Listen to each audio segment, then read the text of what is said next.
Corona की महामारी ने पूरी दुनिया को अपने शिकंजे में ले लिया है और भारत के लिए भी ये बहुत बड़ी चुनौती है। लेकिन इस चुनौती में एक बहुत बड़ा अवसर भी छिपा हुआ है और वो अवसर है चीन से ग्लोबल मैन्युफैक्चरिंग हब का दर्जा छीन लेने का।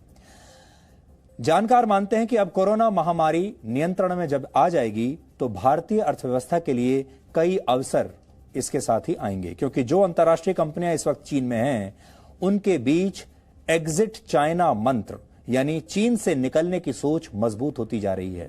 जापान, अमेरिका और दक्षिण कोरिया जैसे कई देश जो चीन पर ज्यादा निर्भर हैं, वो चीन से बाहर निकलना चाहते हैं और भारत की तरफ रुख कर रहे हैं।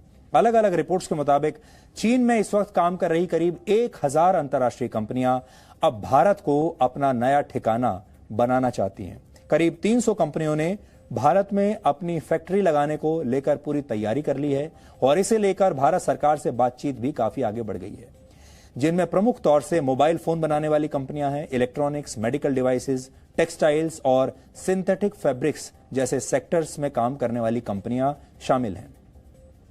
चीन ने अपना व्यापार समेटकर भारत में प्लांट लगाने की इच्छुक इन कंपनियों की सूची में कई बड़े नाम भी शामिल हैं। जानी मानी आईफोन निर्माता एप्पल की सहयोगी कंपनी विंस्टॉन कॉरपोरेशन इनमें से एक है। इसी तरह आईफोन्स को असेंबल करने वाली ताइवान की कंपनी पेगाट्रॉन इनमें शामिल है और भी बहुत सारी कंपनियां ऐसी हैं जो चीन को छोड़कर अब भारत में अपने प्लांट्स लगाना चाहती हैं और भारत से ही ऑपरेट करना चाहती हैं। इसलिए बहुत सारे लोग जो ये सोच रहे हैं कि भारत में आर्थिक मंदी आ जाएगी, दुनिया में आर्थिक मंदी आ जाएगी, आर्थिक मंदी तो आएगी, लेकिन भारत जैसे देशों के लिए इसमें बहुत बड़े अवसर भी छिपे हुए हैं। चीन से भारत आने में सबसे ज्यादा उत्सुकता दक्षिण कोरिया की कंपनियां दिखा रही हैं, जिनकी तरफ से काफी ज्यादा आवेदन आए हैं।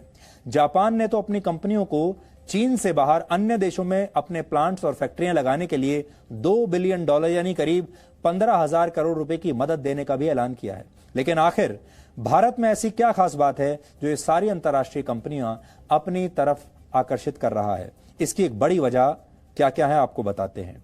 भारत सरकार ने इन कंपनियों की आय पर लगाए जाने वाले कॉर्पोरेट टैक्स की दर को सितंबर 2019 में 30% से घटाकर 25% कर दिया। साथ ही नई फैक्ट्रियां लगाने वालों के लिए भी कॉर्पोरेट टैक्स की दर घटाकर 15% तक कर दी गई, जो दक्षिण पूर्व एशिया में सबसे कम है। जाहिर तौर पर यह बात अंतर्राष्ट्रीय कंपनियों को भारत की तरफ आकर्षित कर रही है, लेकिन ये कंपनियां भारत के अलावा वियतनाम, मलेशिया, फिलीपींस और इंडोनेशिया जैसे देशों को भी एक विकल्प के तौर पर देख रही हैं और जिसे देखते हुए भारत सरकार लॉकडाउन समाप्त होने के बाद मेक इन इंडिया पॉलिसी में तेजी लाने पर विचार कर रही है। इंडस्ट्री सेक्टर से जुड़े संगठनों को अमेरिका और ब्रिटेन जैसे देशों की बड़ी कंपनियों से संपर्क करने के लिए कहा गया है, जो चीन से बाहर अन्य देशों में मैन्युफैक्चरिंग यूनिट्स लगाने के बारे में सोच रही हैं। ऐसी करीब 100 कंपनियों से बातचीत शुरू भी हो चुकी है। जानकार मानते हैं कि लॉकडाउन खत्म होने के बाद भारत दुनिया के नए मैन्युफैक्चरिंग हब के तौर पर उभर सकता है और यह चीन के लिए बहुत बड़ा झटका होगा, जो कोरोना संकट से घिरी दुनिया को एक बड़ी बिजनेस अपॉर्चुनिटी के तौर पर देख रहा है।